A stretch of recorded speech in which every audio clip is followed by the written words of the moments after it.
So any side of the pentagon is in golden relationship to any diagonal. So the line from this point to that point is in golden relationship to the side of the pentagon here. Like you can see the pentagon in the middle of the star. And so the diagonal across there is, I'm having a bit of trouble seeing it, in golden proportion to there. And then the triangles that come out outside the pentagon are in golden, the triangle sides are in golden proportion on a bigger scale to that. And so it can go on and on, expanding, but it can also go on and on microscopically, like it can keep shrinking.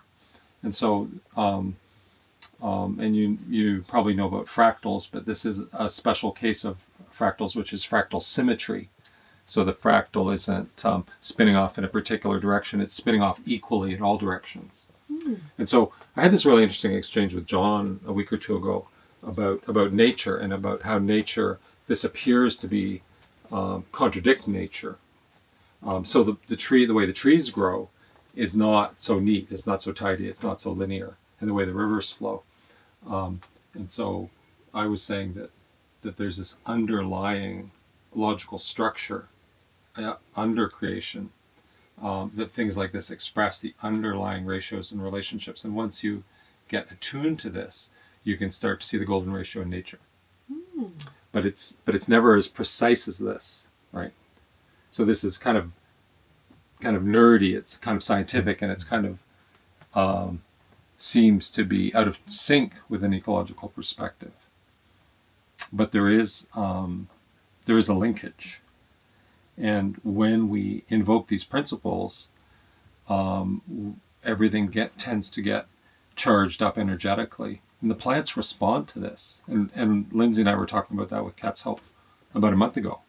That when you introduce sacred geometry into a garden, or you put plants into, like, say, a pyramid greenhouse, they grow taller.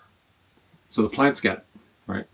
And so we're talking about some kind of relationship that we don't understand very well between universal laws of order and structure and function and what we call nature. And they're not exactly the same thing, but there's this intimate linkage that we're coming into the time in our maturity as a species where we can begin to take this into consideration and say, well, what is this and what are we going to do with it? Right? So I don't have the answers, but I know that the questions are really important. So it's right? Like that difference between order and chaos. And this is the bridging of, this is the order and nature is the chaos. Yeah, you could put it that way. There's an apparently random, impulsive, chaotic quality about nature as you see it, like the trees in the forest falling and dying, and then new trees growing up, and they're at all kinds of weird angles, and so yeah, you could put it that way. But there is this logic of structure that underlies all nature, in my sensing, and I come to that not like from a philosophical training or predisposition or something. I come to that from working with these forms and the way they make me feel, and the way, like, I've brought small groups of people into the woods and showed them this technology, like in built-in metal, and it's amazing, but the trees seem to just light up, and there's just this abundance of energy there. But the funny thing is that it has as much to do with the people who come to the form as the form itself. And I could tell you all kinds of really interesting stories, but these forms interact with our own consciousness, and someone can make them light up and someone can shut them down, depending on who they are and what they're bringing to it. But so, like I say, there's a lot of really interesting questions, and I feel funny raising them because I actually don't have the answers, but I have a bunch of experiences that tell me this is important. There's a lot of potential here, and I for one am just all in on finding out about it, and bringing more. It's time to bring more people into the tent, kind of thing. Which I think is why I came here. Yep. Yeah, because that's what these guys feel. Oh. Yeah. Mm-hmm. Yeah. Fibonacci John sequence. and Fibonacci sequences in nature. it's intimately related to the golden ratio. So as you progress down the Fibonacci series, you can divide one Fibonacci term into the next one, and it's pretty close to the golden. It's already pretty close, like Right. 6 numbers in, but every time you do that down the Fibonacci progression, you get closer and closer to the golden ratio. That's called in math. That's called an asymptote or an asymptotal relationship.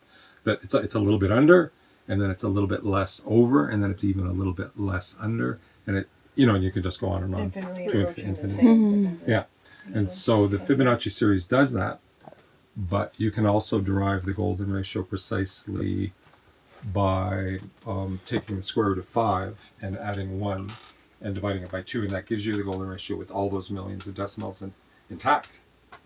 And I was, you can tell I'm a complete freak by well, this I was point. also thinking about nature and Numbers cauliflower, freak. and, all the Yeah. things that Oh yeah, actually do live in artichokes. Yeah, the Fibonacci series comes up. You can even see it in groups if you count, like a party. It's funny, but it just keeps coming up. Yeah. Yeah, you can see it in nature a lot, right? Yeah. Obviously. Yeah. Yeah. How'd you like to tell us about this one up here? Okay. Oh yes. So I call that Joydragon, and it's a kind of a souped up version of Metatron's cube. And Metatron's cube, you can look up and you can see it in 2 dimensions, but this is a 3-dimensional Metatron's cube. And all it really is a cube on the outside, looking here. This one's a bit misshapen, it's fallen a couple times, had a couple of incidents. So I have to do some chiropractic adjustments. But that's the cube. And then inside it, the inner structure is the octahedron, which is another Platonic solid, which has 8 triangular faces. And so what you do is you nest the octahedron inside the cube by putting the tips in the middle of each cube face. And then the final finishing touches are these outer diagonals, which I just called X struts for the sake of convenience. And so there's the cube outside, the octahedron inside, and then these struts joining the corners of the cube to the corners of the octahedron. And then I wired it up with precious metals and semi-precious stones. So there's gold and silver and copper wires, and then small crystals in the middle of each part of the cube, in each part of the octahedron, but not these X struts. So the modification that I made to Metatron's cube is that the diagonal of the square is the square root of 2, which is 1.14, and if you divide that by 2, you get 7.17, I think. But the inverse of the golden ratio is 0.618, and so I sort of thought, a little bit subversively, hey, I could shrink the 0.717 into the 0.618, which makes the which I also did to the octahedron, which makes the octahedron a little smaller and brings these X struts pointing in, whereas in the true Metatron's cube, these struts don't point in, they're flush with the face of the cube. So it's almost like the golden ratio is talking to me and asking me for special privileges. So I started out wanting to make a Metatron's cube because I'd never done it. And one of my sacred geometry heroes, who is Gregory Hogue, is kind of a big fan of Metatron's cube. So I sort of thought, well, I'm going to make a Metatron's cube like Gregory. And but the golden ratio is always whispering to me, in sleep, in meditation, and so on. And so it's like, okay, we'll do it your way, and we'll modify. And so I'm not calling it Metatron's cube. I'm calling it Joydragon. And I think this technology is ultimately about supporting the restoration of joy, facilitating the restoration of joy, but also the dragon energy. Right, this is a time of the dragon energy, this invincible, powerful, passionate, and protective. Dragons have a bad rap, right? The destructive dragon, but there are dragons that are divinely aligned, and you can think of that in terms of archetypes, and you can think in that in terms of other dimensions, and for all I know, they're actually in this dimension as well. But there's dragon energy in this form. Yeah. So that's my spiel about Joydragon. Thank you. Thank you.